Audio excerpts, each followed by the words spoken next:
जम्मू कश्मीर के कुलगाम में एक दहशतगर्दाना हमले में पुलिस का एक जवान शहीद हो गया। साथ ही दहशतगर्दों के हमले में बिहार के एक मजदूर की भी मौत हो गई। पुलिस का कहना है कि पाकिस्तान में दहशतगर्द उनके आका रियासत में दहशतगर्दाना तंजीमों के आला कमांडर्स के मारे जाने से बौखलाए हैं, जिसकी वजह से ऐसे हमले किए जा रहे हैं। जम्मू कश्मीर के कुलगाम के वनपो इलाके में दहशतगर्दाना हमला हुआ है। दहशतगर्दों ने पुलिस की गाड़ी को निशाना बनाया।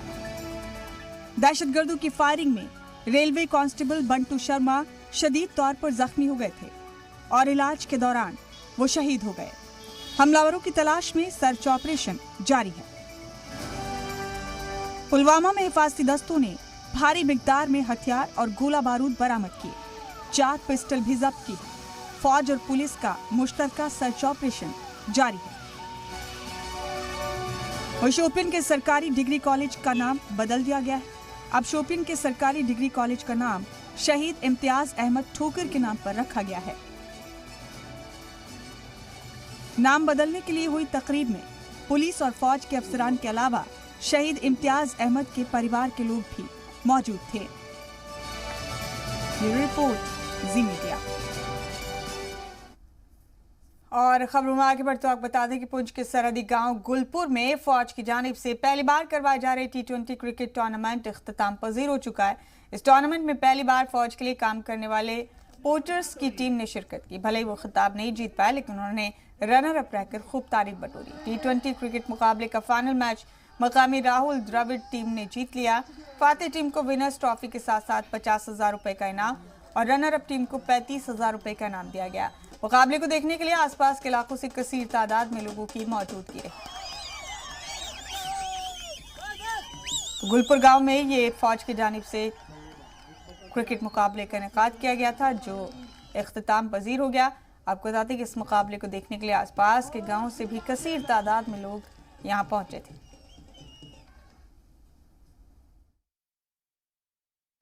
तो ये जो गेम चल रही है, ये तो हम ये नई बात देख रहे हैं, क्योंकि इस इलाके में हम गोलियों की और गोलों की आवाज़ सुन रहे थे। तो आज ये जो सरला बटालियन ने GR ने जो ये शुरू करवाया काम, मैं इनको मुबारकबाद देना चाहता हूँ। और बड़ी खुशी की बात इसमें ये है कि हमारी जो पोर्टर टीम है, जो पोर्टरों की जो इस बटालियन के साथ अटैच है, पोर्टर टीम जो है वो इस वक्त फाइनल में खेल रही है। और मुझे लगता है अल्लाह ताला रहम करेगा और वही पोर्टर टीम जो है वो आज भी इंशाल्लाह जीतेगी। इस वक्त हम सीमा के आखिरी गांव LOC के ऊपर हैं। आपको बता दें, यहाँ कुछ समय पहले सिर्फ गोलों की आवाज़ सुनाई देती थी, आज ढोल की आवाज़ सुनाई दे रही है और नौजवानों के शोर की आवाज़ सुनाई दे रही है। हम आपको बता दें, सेना की सरला बटालियन की तरफ से यहाँ पे एक टूर्नामेंट करवाया गया था, जिसमें बहुत तादाद में टीमों ने हिस्सा लिया। वहीं सेना के साथ काम कर रहे एक पोर्टरों की टीम जो LOC टाइगर या गुलपुर टाइगर के नाम से जानी जाती है, उन्होंने भी हिस्सा लिया था। उन्हीं से बात करते हैं कि कैसा एक्सपीरियंस रहा। हाँ सर, आपका नाम?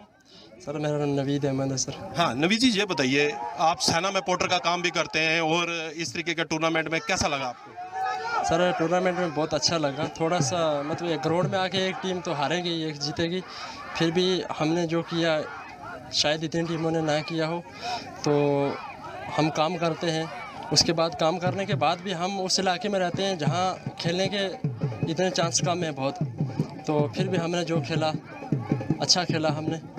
ये पहली बार ऐसा हुआ कि सेना के साथ जो काम कर रहे हैं पोर्टर वो किसी टीम में हिस्सा ले रहे हैं? नहीं, वो पहली बार हुआ, पहली बार। इसके पहले कभी नहीं हुआ। वो भी 2-3 दिन हमें छोड़ा, उसके बाद आपकी आंखों के सामने जो नतीजा हमने दिखाया ग्राउंड में सबके सामने। तो कैसा लगा, आप बता सकते हैं? बहुत अच्छा लगा। तो पहली बार आप यहाँ पे आके इतने लेवल पे क्रिकेट खेला और यहाँ फाइनल तक आप पहुँच के फाइनल में हारे। बहुत ही अच्छा हुआ, दोनों टीम ऐसी खेली, जो भी हुआ अच्छा हुआ। हाँ, तो हमारे साथ ये नौजवान हैं, इनसे भी बात कर लेते हैं। हाँ सर, ये बताइए, आप सेना के पोर्टर का काम भी कर रहे हैं, उसके साथ ऐसा एक मौका मिला आपको खेलने का, यहाँ पे वो सुविधा भी नहीं, उसके बावजूद आप यहाँ तक पहुँचे। जी, सबसे पहले तो हम अल्लाह का शुक्र अदा करते हैं कि हमारे जैसी टीम कोई आज से पहले कोई बात पुंछ तो दूर की तो बात है, पुंछ तक जाके खेल सकते।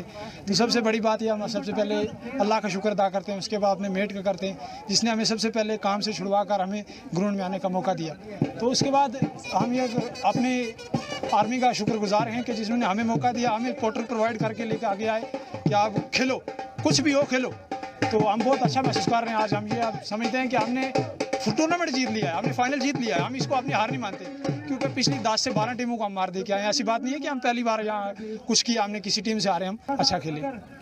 जैसा कि आपने देखा, ये सेना के वो पोर्टर हैं जो सेना के साथ दिन रात काम करते हैं, चाहे वो पहाड़ी इलाका हो या मैदानी इलाका हो या आगे की फॉरवर्ड की पोस्टें हैं, ये वहीं पे काम करते हैं। और पहली बार सेना की सरला बटालियन की तरफ से इनको ये मौका मिला यहाँ पे टूर्नामेंट खेलने का, और इन्होंने इस टूर्नामेंट में अपनी एक छाप छोड़ी है जो पूरे इस गाँव का दिल जीत चुकी है। LOC से रमेश बाली, जी मीडिया। बढ़ते हैं खबरों में आगे। सरहदी इलाकों में मुश्तबा नकलो हरकत की इत्तला के बाद सरहदी इलाकों में हिफाजती दस्तों की तरफ से सर्च ऑपरेशन चलाया जा रहा है। दिगवार और अजोट सेक्टर के जनला थाती इलाकों के साथ साथ मुख्तलिफ गाँव में देर रात सर्च ऑपरेशन शुरू हुआ। आखिरी खबर मिलने तक सर्च ऑपरेशन जारी था। इन इलाकों में पाकिस्तान की जानिब से मुसलसल दहशतगर्द दरअंदाजी की कोशिश करते रहते हैं। चंद दिनों कबल दिगवार सेक्टर में दरअंदाजी कर रहे 2 दहशतगर्दों को हिफाजती दस्तों ने हलाक कर दिया था। दहशतगर्दों की मुमकिन दरअंदाजी के पेश नजर हिफाजती दस्ते हर वक्त मौजूद हैं। ख्याल रहे कि सर्दियों से कबल पाकिस्तान की तरफ से हमेशा दहशतगर्दों की दरअंदाजी की साजिश रची जाती है, लेकिन हर दफा उसे नाकामी का मुंह देखना पड़ता है। हमारा जो इलाका है बिल्कुल बॉर्डर सटा हुआ इलाका है और पाकिस्तान की ओर से आए दिन कोई ना कोई शरारत की जाती है। जब से तालिबान सक्रिय हुआ है तब से यहाँ हमारा जो बॉर्डर है उसकी पूरी कोशिश रहती है कि वहाँ से मिलिटेंटों को क्रॉस करवाया जाए और जम्मू कश्मीर के अंदर जो है दहशत फैलाई जाए, पंचों सरपंचों को मारा जाए। मैं समझता हूँ पाकिस्तान की ओर से हर वक्त जो है ऐसी ही मतलब परेशानियाँ जो है इंसान के लिए डालता है। तो मैं इसी के मुताल्लिक जो है आज रात से यहाँ पर हमारा जो सर्च ऑपरेशन चल रहा है, जो पंचायत और दगवार जो पूरा हमारा पुल के पार का इलाका है, तो मैं समझता हूँ कि बहुत ही मुबारक की बात है आर्मी की ओर से और हमारे SSP की ओर से जो यहाँ सर्च ऑपरेशन चल रहा है। इसमें मैं समझता हूँ कि अगर कोई नासर, ऐसा कोई मिलिटेंट अगर इस इलाके में होगा तो वो ज़रूर पकड़ा जाएगा और ज़रूर उसको जो है ट्रैप किया जाएगा। वज़ीर ममलिकत बराए पेट्रोलियम और नेचुरल गैस रामेश्वर तेली वादी चुनाव के दौरे पर हैं। डोडा दौरे के दौरान वज़ीर मौसूफ ने भद्रवाह का दौरा किया और इस दौरान भद्रवाह यूनिवर्सिटी कैंपस में मुनक़िद एक तकरीब में बतौर मेहमान खुसूसी शिरकत की। प्रोग्राम के दौरान उन्होंने मुख्तलिफ शोबों में नुमाया कारकर्दगी का मुजाहरा करने वालों को एजाज़ से नवाजा। प्रोग्राम की सदारत जिला तरक्याती कमिश्नर विकास शर्मा ने की। प्रोग्राम में शहीद जवानों के अहल खाना के अलावा DDC और BDC के चेयरपर्सन और मेंबरान, SSP और दीगर सीनियर एहलकार भी मौजूद थे। उजाला फेज़ 2 का शुरुआत किए हैं। बहुत सी हमारी जो गरीब महिलाएं हैं उनको अभी तक गैस का सिलेंडर मिला नहीं है, उन लोगों को हम लोग दिए इंडियन ऑयल की तरफ से। और बहुत सी लोग कोविड में अपना नौकरी गंवाए थे, उन लोगों को कुछ पैसे दिए थे। और कोविड में कुछ लोग अपना जान भी गंवाए थे, उनका परिवारों को भी चेक दिया गया है। और आज हम जो देश के हित में जो लोग काम कर रहे थे या शहीद हो गए, उन परिवार को सम्मान हम लोग आज दिए हैं। जो हमारी, आप लोगों को पता है कि भारत की आज़ादी की 75 साल पूरे हुए हैं, जिसमें हम बहुत सी प्रोग्राम लिए हैं। अब हमारी आज़ादी के 75 साल अमृत उत्सव चल रही है पूरा भारत में, तो यहाँ भी एक छोटी सी प्रोग्राम थी, 75 लोगों को सम्मान दिया गया। अवामी आउटरीच प्रोग्राम के तहत इस वक्त मरकजी वज़रा जम्मू कश्मीर के मुख्तलिफ अज़रा के दौरे पर हैं और इसके तहत कॉमर्स और सनाती वज़ीर ममलिकत सोम प्रकाश वस्ती अजला का दौरा करें। गुज़िश्ता दिनों उन्होंने गांदरबल और श्रीनगर का दौरा किया, जहाँ उन्होंने कई तरक्याती मनसूबों का इफ्तिताह किया। श्रीनगर दौरे के दौरान मरकजी ममलिकत वज़ीर ने सिल्क फैक्ट्री और राजबाग शोरूम का मुआयना किया। इस दौरान उन्होंने अफसरान से सिल्क प्रोडक्शन में इजाफे के हवाले से उठाए गए इक़दामात की जानकारी हासिल की। कल मैं यहाँ आया था और यहाँ की इंडस्ट्री के लोगों के साथ, चंबल के साथ और ज़िले के जो गांदरबल ज़िले में वहाँ के लोगों से इंडस्ट्री वो ज़िले के ब्लॉक और पंचायत के साथ लोगों के साथ विचार वितंत्रा करने का मौका मिला। बहुत अच्छा फीडबैक मिला बहुत अच्छी फीलिंग यहाँ पे आई और सभी डेवलपमेंट के विकास के काम जहाँ तेज़ी से हो रहे हैं और एजुकेशन का टीका जो वैक्सीनेशन का काम बहुत अच्छा हो रहा है। इंडस्ट्री की जो नई पॉलिसी है ये भारत सरकार ने दी है, उससे जहाँ ज़्यादा इंडस्ट्री लगे ये हमारी कोशिश है। जो इंडस्ट्रियल पॉलिसी अब निकाली है उसमें ए और बी जोन बनाए हैं। 30% टू 50% जो प्लांट एंड मशीनरी के लिए बेनिफिट दिया गया है। वर्किंग कैपिटल में इंटरेस्ट की माफ़ी दी गई है और जो कैपिटल इंडस्ट्री लगाने के लिए जो लोन लेते हैं उस पर भी माफ़ी दी गई। One of the best scheme आज तक जो सरकार ने दी है वो सबसे बढ़िया जम्मू कश्मीर के लिए दी है। बीजेपी और दीगर जमातों से ताल्लुक रखने वाले सियासी कारकुनान ने महबूबा मुफ्ती के पुंछ दौरे की तनकीद की है। उनका इल्जाम है कि पीडीपी सदर इलाके के लोगों को गुमराह कर रही है। वाजो के पीडीपी सदर पीर पंजाल के 5 रोजा दौरे पर हैं। पहले मरहले में उन्होंने पुंछ जिले का 3 दिनों तक दौरा किया था। इस दौरान उन्होंने सूरनकोट, पुंछ और मेंढर का दौरा किया। पुंछ के बाद वो इस वक्त राजौरी के दौरे पर हैं। दौरे का मकसद कारकुनान को मुतहर्रिक कर खित्ते में पार्टी के तंजीमी ढांचे को मजबूत करना था। पुंछ में अवामी और पार्टी कारकुनान के जलसे के दौरान पीडीपी सदर ने जम्मू कश्मीर के हवाले से मरकजी हुकूमत की पॉलिसीज को निशाना बनाया। वह उन्होंने यूटी इंतजामिया पर भी मुख्तलिफ मुद्दों को लेकर सवाल खड़े किए। और ये एक तरफ वो बयान देती है कि मेरे को बंदिशें लगाई गई हैं, मेरे के ऊपर पाबंदियां हैं, मेरे को घर से बाहर नहीं निकले देता। अगर वो घर से बाहर उसको डिटेन किया गया, उसको बंद किया गया है, तो हम पूछना चाहते हैं महबूबा मुफ्ती जी से कि अगर आपको डिटेन किया गया तो आप ये सीमावर्ती जो ज़िला है, ये पुंछ का ज़िला है, यहाँ पर आपने सोनकोट में भी मीटिंग की, आपने पुंछ में भी मीटिंग की, आपने मेंढर जाके मीटिंग की। आपका ग्राउंड बेशक ख़त्म हो चुका है, लेकिन आप मीटिंगें कैसे कर रही हैं? अगर आपको पाबंदियाँ अगर केंद्र सरकार ने लगाई हुई हैं तो आप ये दौरा कैसे कर रही हैं, हमें बताया जाए। और ये जो आप कह रही है धारा 370 और 35 को आप वापस लाएंगे, ये आप ख्वाब भूल जाएं। अभी पूरे इस समय यहाँ पे जो भी देशभक्त अवाम है वो सारे के सारे 370 और 35 को भूल के आज़ादी की सांस वो पहले भी ले रहे थे और आज भी नई आज़ादी की सांस ले रहे हैं और अच्छी तरह से अपना जीवन व्यतीत करें। मुफ्ती जो इस वक्त टूर कर रही है और ख़ासकर जो उन्होंने पुंछ राजौरी का टूर किया, ये एक बचगाना टूर था उनका, लोगों को गुमराह करने का एक टूर था। मैं आपके माध्यम से ये जनता को बताना चाहता हूँ और ख़ासकर उनको ये कहना चाहता हूँ, आप जो लोगों को वर्गला रहे हैं, आपकी वर्गलापन में लोग आने वाले नहीं हैं। दूसरी बात जो आपने कही है कि 35A और 370 हटने के बाद जम्मू कश्मीर के अंदर डेवलपमेंट नहीं हुई है, ये उनके मुंह पे एक तमाचा है। उनको शर्म करनी चाहिए कि जब सेंट्रल गवर्नमेंट ने 5100 करोड़ रुपए जम्मू पुंछ 4 लाइन के लिए रिलीज़ किया था, महबूबा जी आप तब सीएम थे, आपने वो काम क्यों नहीं शुरू करवाया?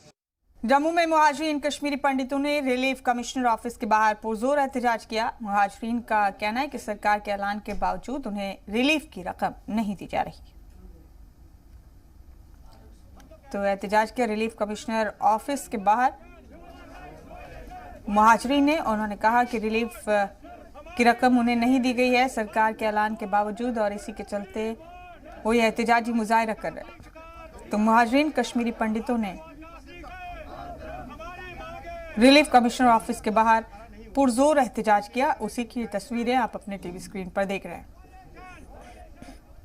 देखिए, ये इश्यू हुआ कि हमारी एक राशि मिलती थी गवर्नमेंट से, पिछले 32 साल से मिलती थी, तो ये अचानक बंद हो गई। पहले भी थोड़ा लेट होता था, उस वक्त गवर्नमेंट को कुछ परेशानी थी। आज तो यूटी है, आज तो सीधा सेंटर के हाथ में सब कुछ है।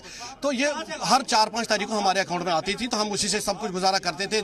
दवाई वाले को पैसे देते, दूध वाले को पैसे देते, सब्जी वाले को पैसे देते थे, दुकानदार को पैसे। आजकल अब सब हर कोई मना कर रहा है, मगर ये हमें पता नहीं चल रहा है कि क्यों हुआ, क्या हुआ। ये कह रहे हैं कि अदालत का कोई डिसीजन है, कोई स्टे हुआ है। इस स्टे का हमें ये तो डिपार्टमेंट को पता होना चाहिए क्यों आया, कैसे आया। खासकर इस पर तो कम से कम नहीं होना चाहिए, क्योंकि इसी पर से हमारी जितनी भी 12,000-13,000 फैमिली है, इसी पर है, नहीं इसी पर डिपेंड है। तो आज हम यहाँ इकट्ठे हुए हैं, हम कमिश्नर साहब से मिले, हम इसीलिए आए कि ये बताइए इसका वजह क्या है, क्यों बंद हुआ है।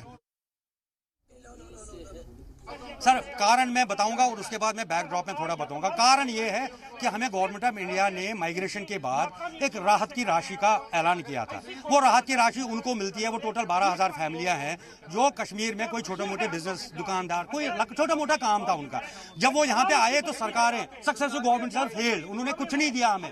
उन्होंने यही हमें बीफ का कटोरा हाथ में रखा है कि भाई ये रिलीफ आपको है, इसमें गुजारा करो। और उसके भी लिमिट है, जो 2 सोल की फैमिली है, 1 सोल की फैमिली है, 3 सोल की फैमिली है, तो 4 सोल की फैमिली को मैक्सिमम 13,000 मिलता है। लेकिन वो 13,000 हमें भाई जब 4 तारीख होती है तो हमें आंखें ऐसे होती है कि हम एटीएम जाएं, दूध वाले को दे दूं, किराने वाले को, लेकिन वो पिछले महीने का अभी हमारे पास नहीं आया है।